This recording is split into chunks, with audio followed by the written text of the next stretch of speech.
최근 2017년 2분기 통계 자료를 보니까 우리나라 가구당 월 평균 가계 지출액이 얼마인가 이렇게 발표가 됐더라고요. 그 가계 지출 중에 소비 지출이 있고 비소비 지출이 있는데, 소비 지출만 보면 우리나라의 평균 한 가구당 소비 지출 액수가 월 평균 269만 원이다 이렇게 나와 있더라고요. 그런데 그 269만 원 중에 어떤 항목이 가장 그 소비 지출 비율이 높을까요? 1위가 교육비였습니다. 269만 원의 그 소비 지출 중에 교육비가 차지하는 비율이 16.9%가 된 것을 봅니다. 그 다음에 2위가 식료품비고 13%가 나왔고요. 그 다음에 음식 숙박비 12.6%, 그 다음에 교통비, 주거 및 수도 광열비 이런 등등의 순으로 나와 있는 것을 보았습니다. 교육비의 지출이 상당히 높구나 이런 생각을 갖게 됐습니다. 또 최근에 OECD 기구와 그리고 우리 한국은행 그 통계를 보니까 국가별로 교육비가 어느 정도 그 차등이 있는가에 대한 비교 데이터가 있어서 제가 관심 있게 봤습니다.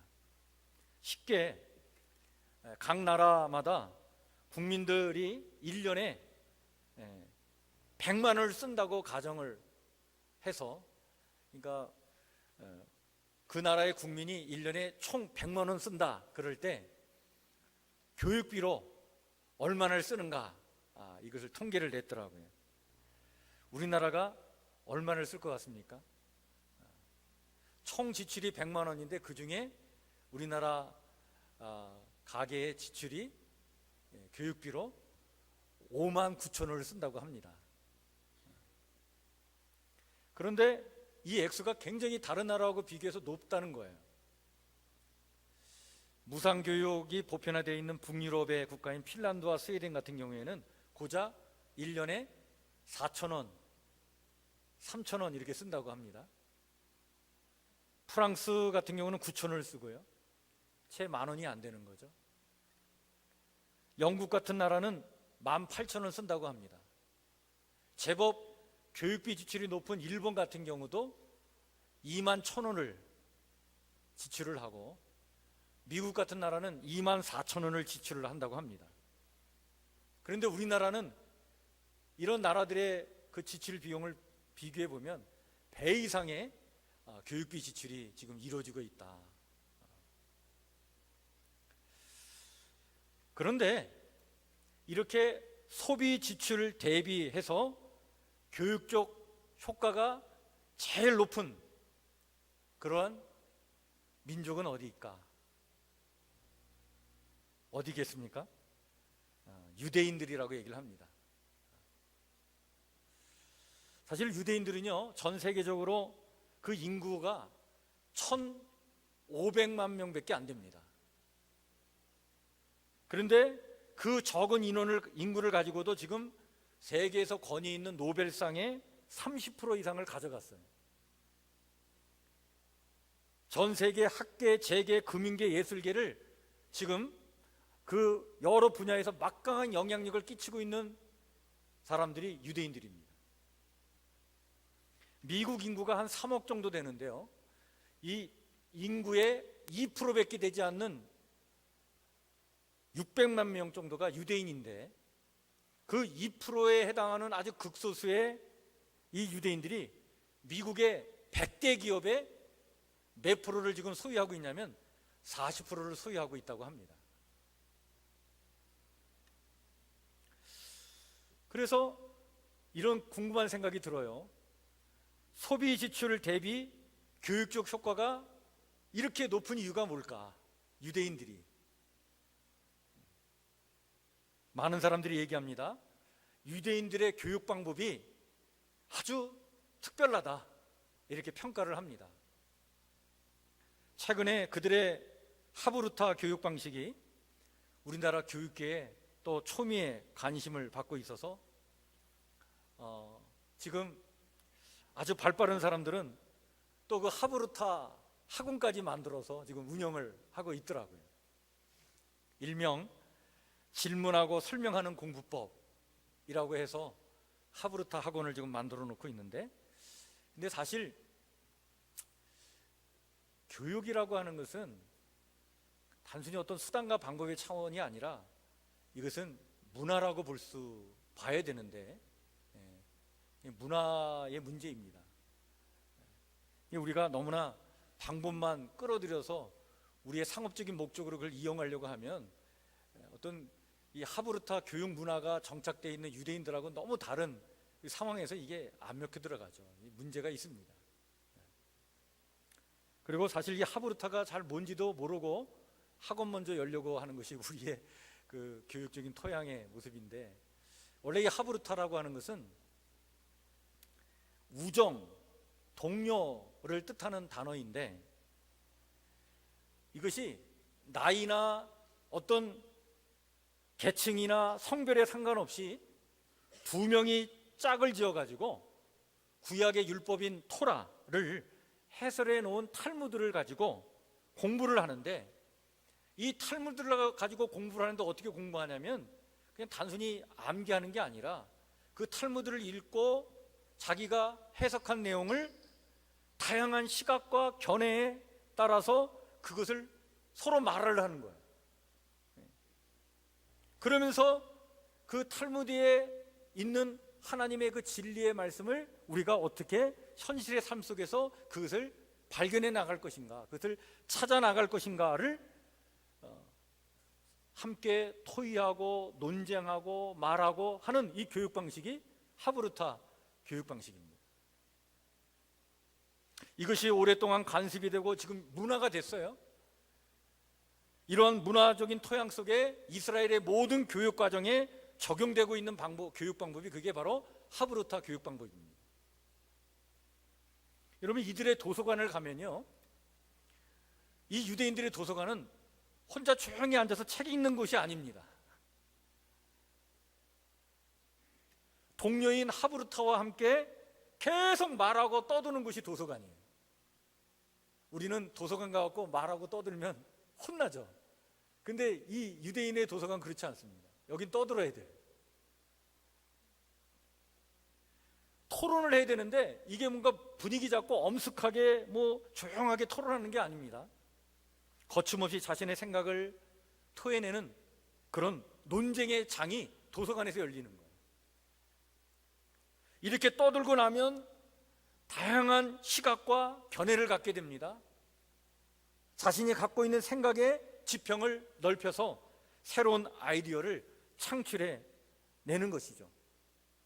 토론의 승패는 중요하지 않습니다. 그 논쟁에서 누가 이겼느냐, 그게 중요한 게 아니에요.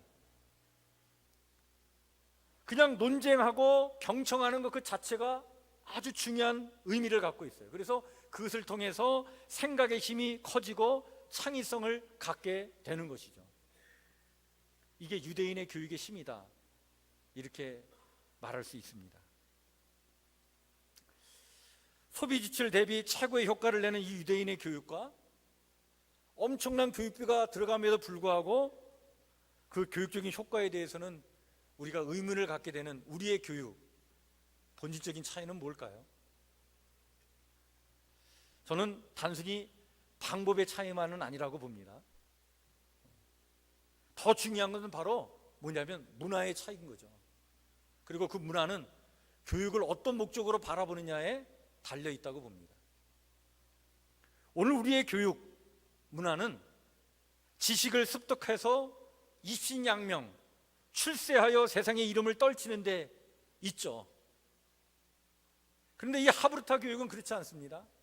현실의 삶 속에서 구체적으로 하나님의 뜻을 쫓아 사는 삶이 무엇인지를 질문하고 토론하고 발견해 나가는 데 목적이 있습니다. 이런 목적의 차이가, 이런 문화의 차이가 주의식 교육과 그리고 하브루타 교육이라고 하는 방법의 차이를 만들었고 그 결과의 차이를 이렇게 만들게 되었다, 그렇게 볼 수 있습니다. 그런데 여러분, 유대인의 이런 교육적인 토양과 이런 문화를 만들게 한 것은 바로 어디냐면 바로 성경에서 가르침에 대한 명령을 굉장히 강조하고 있기 때문에, 그 성경의 가르침의 명령 때문에 이러한 문화를 만들게 되었다고 볼 수 있습니다. 이 가르침의 대명령이 어디에 기록되어 있냐면 구약성경 신명기 6장 4절부터 9절에 나와 있는 말씀이죠. 이스라엘아 들으라, 우리 하나님 여호와는 오직 유일한 여호와이시니 너는 마음을 다하고 뜻을 다하고 힘을 다하여 내 하나님 여호와를 사랑하라. 오늘 내가 내게 명하는 이 말씀을 너는 마음에 새기고 내 자녀에게 부지런히 가르치며 집에 앉았을 때든지 길을 갈 때든지 누워있을 때든지 일어날 때든지 이 말씀을 강론할 것이며 너는 또 그것을 내 손목에 매어 기호를 삼으며 내 미간에 붙여 표를 삼고 또 내 집 문설주와 바깥문에 기록할지니라. 여기 내 자녀에게 부지런히 가르치라 라고 할 때 이 가르치다라고 하는 이 단어의 뜻이 바로 뭐냐면 훈련시키다, 그리고 능통하게 하다, 그리고 숙달시키다, 그런 뜻입니다. 무엇에 능통하고 무엇에 숙달시키도록 가르치라는 얘기냐? 오늘 신명기 그 6장의 말씀에 보면 마음을 다하고 뜻을 다하여 힘을 다하여 하나님을 사랑하는 것, 그 하나님을 사랑하는 것에 능통한 삶을 살아가도록, 숙달된 삶을 살아가도록 가르치라는 거예요. 노예로 살던 이들에게 하나님께서 은혜를 베풀어 주셔서 구원해 주셔가지고 그 은혜로 살게 하신 하나님, 그 오직 유일하신 하나님, 그 하나님의 그 은혜에 감사하여 그 하나님을 사랑하고 살아야 하는데, 이것을 구체적인 오늘의 현실의 상황 속에서 어떻게 살아야 하나님을 정말 사랑하는 삶인지, 그것을 놓고 끊임없이 생각하고 말하고 논쟁하고 토론하고 그것을 실천해 나감으로써 숙달시켜야 된다. 거기에 능통하게 살도록 해야 된다. 이게 가르침에 대한 대명령입니다. 그리고 이 명령을 지키겠다고 하는 의지를 가지고 어떻게 하라고 하셨냐면 신명기 6장 4절의 말씀, 들으라 이스라엘아, 우리 하나님 여호와는 오직 유일하신 여호와이시다 라고 하는 이 말씀을 적어가지고 그 적은 것을, 그 말씀을 상자에다 담아서, 요만한 상자거든요. 상자에 담아서 이것을 말씀 상자라고 얘기하는데, 그 상자에 담아서 그 상자에다가 가죽 띠로다 그 띠를 만들어 가지고 머리에다 묶고 다니고, 그리고 손목에다도 그 말씀 상자를 붙여가지고 묶고 다녀서 이렇게 살겠다라고 다짐하고 결단하고 살아가라. 이 말씀이 신명기 6장 4절부터 나오는 말씀인 거예요. 이 가르침의 명령을 잘 실천해야 인간이 인간답게 살 수 있다. 그리고 인간이 정말 참다운 가치 있는 참 인간으로서 삶을 살아갈 수 있다. 그 말씀이신 거죠. 그런데 여러분, 구약 성경의 그 많은 사건들을 보면 이 가르침의 명령을 잘 따른 적도 있었지만 잘 따르지 않을 때도 있었어요.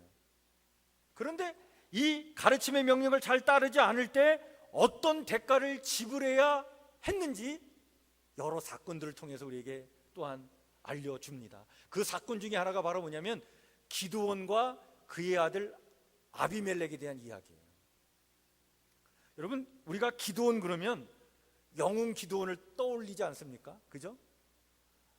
당시에 미디안 족속이 이스라엘을 7년 동안 괴롭혔어요. 그래서 가을 거지할 때마다 와가지고 곡식을 다 뺏어갑니다. 그래서 이제 하나님께서 기드온을 부르셔서 이 미디안 사람들과 전쟁을 치러야 되는데, 이때 전쟁을 하는데 미디안 병사가 13만 5천 명이었어요. 근데 기드온이 몇 명을 데리고 나가서 그 싸움에 임합니까? 기드온과 몇 명의 용사? 300명의 용사를 데리고 나가지 않습니까? 그 300명으로 14만 5천 명을 물리치게 됩니다. 참 영적인 인물이죠, 이 기드온이. 그런데 그의 아들 아비멜렉은 성경이 뭐라고 그를 평가하고 있냐면, 이스라엘 백성들에게 있어서 이 아비멜렉이 어떤 존재냐? 가시나무와 같은 존재다, 이렇게 평가를 하고 있습니다.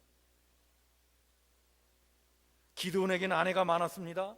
그래서 자식들이 70명이나 됐습니다. 세겜에 있는 첩이 낳은 아들이 아비멜렉이었습니다.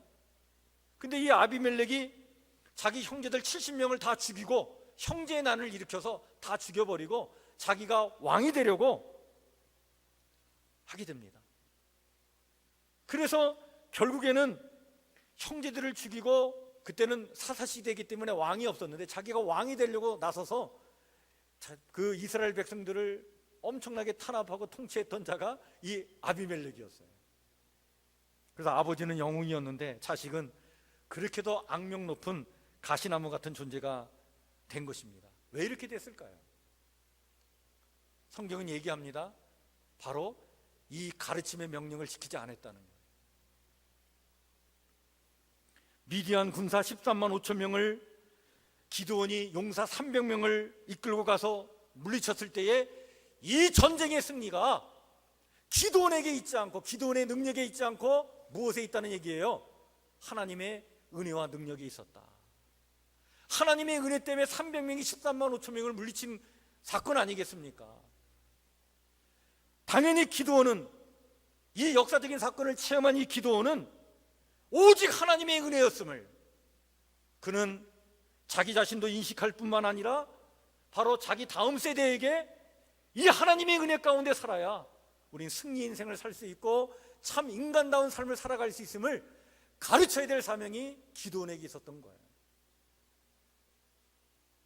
그런데 기드온이 전쟁이 끝난 다음에 이 가르침을 행하지 않습니다. 기드온이 한 게 뭔지 아세요? 이 300명으로 14만 5천 명을 물리치고 나니까 이스라엘 백성들이 모여가지고 기드온을 왕으로 막 세우려고 합니다. 그때 나는 왕이 못 된다, 왕 되는 걸 거절을 해요, 일단은. 그런데 이 기드온이 보상을 요구합니다.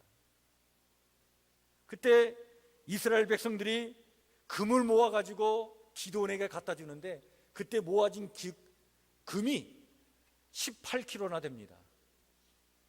돈으로 얘기하면 4,800돈 정도 돼요. 이 금을 받아가지고 기드온이 그걸 가지고 뭘 만드냐면, 당시에 제사장이 입는 옷이 에봇이었었는데, 에봇, 그 거룩한 제사장, 대제사장만 입는 옷이 에봇인데 그 금으로 이 에봇을 만듭니다. 그리고 자기가 거하는 성에다 그것을 두게 한 거예요. 근데 이게 묘한 게, 이스라엘 백성들이요, 정말 하나님의 은혜로 승리를 했음에도 불구하고 그 은혜를 잊어버리고 자꾸 기드온에게 주목을 하게 되고, 그 기드온이 만든 그 금으로 만든 에봇에 주목하면서 그 금 에봇이 뭐가 되냐면 우상이 되어버리고 맙니다. 그래서 이 이스라엘 백성들이 금 에봇을 우상으로 그것을 섬기는 그런 상황이 벌어지고 있는데도 이 기드온이 그것을 방관하고 말아요. 은혜의 하나님만을 주목해야 정말 인간다운 삶을 살아가는데, 그 가르침의 사명을 이 기드온이 너무나 소홀히 한 거예요. 그 결과 여러분, 가장 직접적으로 영향을 받은 자가 누구냐면 그의 아들이었던 아비멜렉이었습니다. 그 우상 숭배의 영향을 받은 이 아비멜렉은 한없이 탐욕적인 인간이 되어버리고 말아요. 결국 형제들을 죽이고 왕이 되려 하여 3년간 백성들을 폭정으로 다스리게 됩니다. 나중에 이 백성들이 반역을 일으킵니다. 반란을 일으켜요. 그 반란을 일으킨 세력과 이 아비멜렉이 전쟁을 또한 치러서 내전이 일어나게 됩니다. 그 반대 세력들이 그 전쟁에 패배해서 쫓겨 도망쳐 가는데 그들을 추격해 가지고 동굴로 그들을 몰아넣습니다. 동굴 속에 들어간 그 백성들을 그 동굴 입구에다가 나무를 쌓아놓고 거기다 불을 떼어요. 불을 질러버려요. 동굴 안에 있는 그 백성들 1000여 명이 그 자리에서 죽는 엄청난 그런 잔인한 행동을 이 아비멜렉이 저지르게 됩니다. 다음 세대와 더불어 하나님이 베푸신 그 은혜의 기쁨을 나누지 않았기 때문에 이런 탐욕적인 인간이 나올 수밖에 없었고, 한 인간을 이렇게도 잔인하게 만들게 했다라고 하는 것이 여러분 기드온과 바로 그 아들 아비멜렉의 이야기의 교훈입니다. 신약 성경에 넘어오면 여러분 예수님께서는 교회를 향하여, 오늘 성도들을 향하여 가르침의 대명령을 주십니다. 그것이 바로 마태복음 28장 19절 20절에 있는 말씀이죠. 그러므로 너희는 가서 모든 민족을 제자로 삼아 아버지와 아들과 성령의 이름으로 세례를 베풀고 내가 너희에게 분부한 모든 것을 가르쳐 지키게 하라. 볼지어다 내가 세상 끝날까지 너희와 항상 함께 있으리라 하시니라.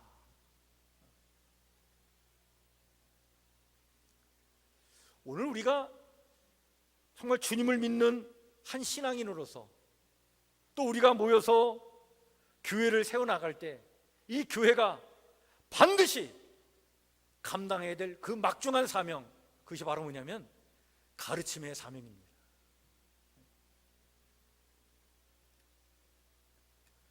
우리는 반드시 이 가르침의 사명을 잘 감당해야 될 사람들입니다. 무엇을 가르쳐야 될까요? 바로 하나님의 은혜입니다. 예수 그리스도를 이 땅에 보내주셔서 나의 죄를 대신 짊어지게 하시고 내가 받을 죄의 형벌을 대신 받으셔서 십자가의 피를 흘리심으로 말미암아 나를 구원하신 그 은혜를 전적으로 믿고 받아들이면서 그 은혜가 지금도 나와 함께하고 있고 앞으로 내 인생 전체 가운데 그 은혜로 말미암아 나를 온전케 하실 그 하나님의 놀라운 은혜와 사랑,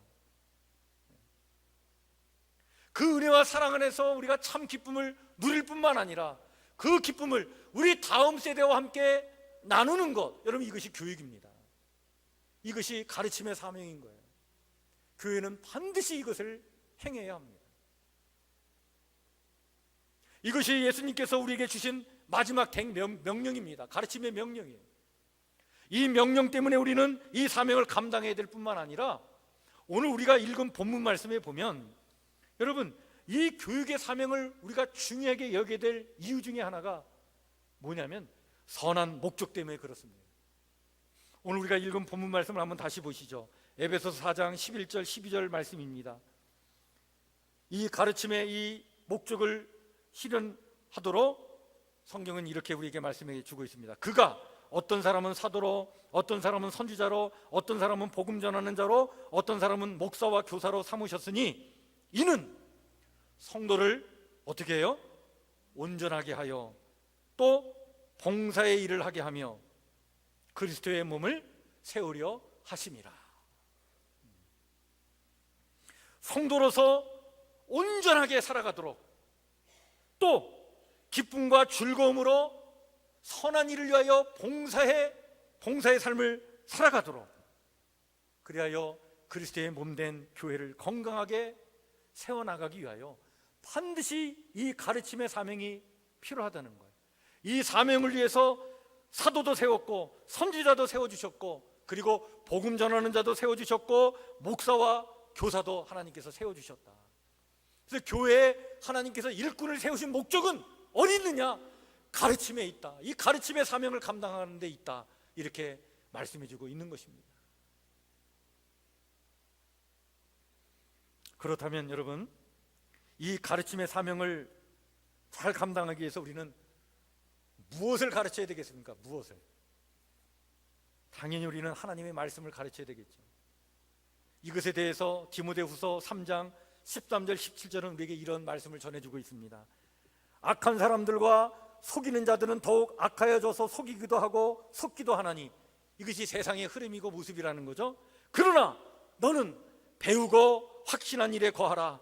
성령은 능히 너로 하여금 그리스도 예수 안에 있는 믿음으로 말미암아 구원에 이르는 지혜가 있게 하느니라.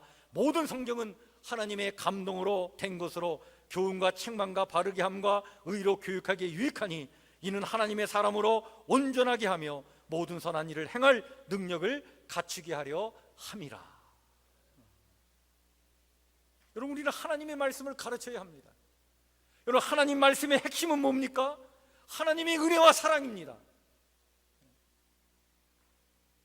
그 은혜와 사랑 안에서 참 기쁨과 행복을 누리는 온전한 삶을 살도록, 또한 그 은혜에 감사하여 모든 선한 일을 감당하는 능력을 갖추도록 그 말씀을 읽고 해석하고 삶으로 적용하여 살아내는 일을 해나가도록 도와야 한다는 것. 그래서 교회는 반드시 가르침과 배움이 있어야 하는 교육 공동체가 되어야 합니다. 이것이 온전한 교회의 모습입니다. 우리가 교회 70주년을 맞이하면서 교회의 본질적인 사명 5가지를 놓고 제가 지금 설교를 하고 있습니다. 교회는 예배가 반드시 있어야 되죠. 예배 공동체가 되어야 됩니다. 두 번째는 교회는 반드시 교제가 이루어져야 됩니다. 성령님께서 거하셔서 이루어지는 코이노니아, 교제 공동체가 되어야 됩니다. 세 번째는 바로 교육 공동체가 반드시 되어야 합니다. 그렇다면 여러분, 이 교육 공동체의 사명을 감당하기 위해서 우리가 누구를 가르쳐야 될까요? 누구를? 성경에 보니까요, 디도서 2장 1절부터 10절까지 있는 말씀을 보니까 성경이 우리에게 이렇게 말씀을 줍니다. 오직 너는 바른 교훈에 합당한 것을 말하여 늙은 남자로 절제하며 경건하며 신중하며 믿음과 사랑과 인내하며 온전하게 하고, 늙은 여자로는 이와 같이 행실이 거룩하며 모함하지 말며 많은 술에 종이 되지 아니하며 선한 것을 가르치는 자들이 되고, 그들로 젊은 여자들을 교훈하되 그 남편과 자녀를 사랑하며 신중하며 순전하며 집안일을 하며 젊은 남자들을 신중하도록 권면하되 범사에 내 자신이 선한 일에 본을 보이며 교훈에 부패하지 아니함과 단정함과 책망할 것이 없는 바른 말을 하게 하라. 여러분, 늙은 자나 늙은 여자나 늙은 남자나 젊은 여자나 젊은 남자나 내 자신이나 모든 자가 바로 이 가르침을 받아야 된다는 거예요. 모든 자가 하나님의 은혜와 사랑 안에서 바른 삶을 살도록 해서 더불어 함께 기뻐하는 신앙의 공동체, 그것을 이루어 나가는 것, 이것이 교회의 사명이라고 하는 말씀이죠. 특히 잠언 22장 6절 말씀해 보면 성경 우리에게 이렇게 말씀해 주고 있습니다. 마땅히 행할 길을 아이에게 가르치라. 그리하면 늙어도 그것을 떠나지 아니하리라. 우리 다음 세대가 정말 하나님의 은혜와 사랑 안에서 평생을 정말 인간답게 행복하게 기쁘게 살아가도록, 오늘 나의 기쁨을, 그 주님의 은혜와 사랑 안에서 누리는 그 나의 기쁨을 그들과 함께 더불어 나누라고 하는 거예요. 이것이 교육입니다. 이 교육의 사명을 감당해야 하는 이 사명이 여러분 그 누구에게만 있는 게 아니라 오늘 우리 모두에게 주어진 것입니다. 우리 모두에게 주어진 이 사명을 감당하기 위해서 성경은 우리에게 매우 큰 가르침을 또 한편 이렇게 말씀해 주고 있습니다. 베드로전서 5장 3절 말씀인데요, 이렇게 우리에게 일러주죠. 맡은 자들은 주장하는 자세를 갖지 말고 양 무리의 본이 되라. 여러분, 참된 가르침은 주장하는 것이 아닙니다. 본을 보이는 것입니다. 하나님의 그 깊은 은혜와 사랑 가운데 내가 거하여 그 은혜와 사랑 안에서 누릴 수 있는 그 기쁨과 평안이 내 안에 있어야 돼요.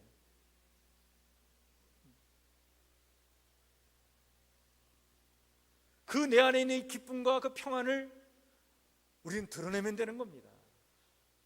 우리 다음 세대들과 함께 그걸 나누는 거예요. 여러분, 이것이 교육입니다. 주장해서 될 일이 아닌 거예요.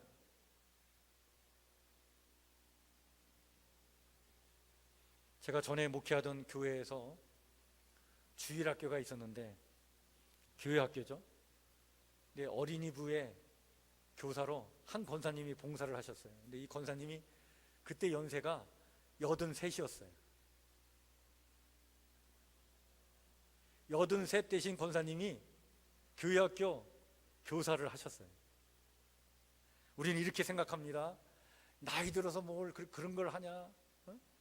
그리고 그 어린애들이 그 늙은이를 좋아하겠느냐? 싱싱하고 젊은 것들 좋아하지. 여러분, 그렇게 생각할 수 있잖아요. 근데 실상 그렇지 않더라고요. 그 어린아이들이요, 그 권사님과 함께 공과 공부를 하고 모임을 가지면 제가 이렇게 지켜보는데 아이들이요 굉장히 영적으로 안정되어 있어요. 애들이 신앙과 인격 안에서 잘 자라갑니다. 왜 그럴까요? 여러분, 교회의 교육은 수단과 방법이 아닌 거예요. 그것은 그 존재가 끼치는 영향력입니다. 하나님 은혜와 사랑 안에 깊이 잠겨있는 그 한 영혼, 그 영혼이 가지고 있는 그 힘, 그 영혼이 가지고 있는 그 영향력, 그것이 바로 교육의 힘인 거예요.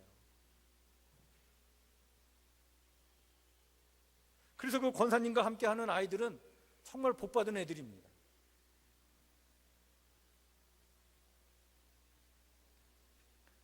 우리가 교회 창립 70주년을 맞이하는 이 시점에 우리 교회가 반드시 감당해야 될 사명이 이 교육적인 사명인데, 여러분, 이것은 가르친 자나 배우는 자 그 누구에게 특별하게 제한되어 있지 않습니다. 우리 모두가 다 가르치는 자가 되어야 되고 우리 모두가 다 배우는 자들이 되어야 될 줄 믿습니다. 우리 이 말씀을 깊이 마음에 새기면서 우리 모두가 정말 하나님의 그 은혜와 사랑 안에 푹 잠겨서 그 은혜와 사랑에서 누리는 기쁨이 내 안에 있어서 그 기쁨과 평안이 내 안에서 드러나므로 그것을 서로 나누고 그것을 공유해 나갈 때, 여러분, 그 교회가 바로 아름다운 신앙 공동체 그리고 건강한 교육 공동체가 될 줄 믿습니다. 이런 교회를 꿈꾸시고 이런 교회를 소망하시면서 여러분 70년의 역사를 맞이하시고 100년의 교회의 내일을 내다보시는 우리 성북교회 성도들 모두가 되시기를 주의 이름으로 간절히 축원해 드립니다. 기도하겠습니다.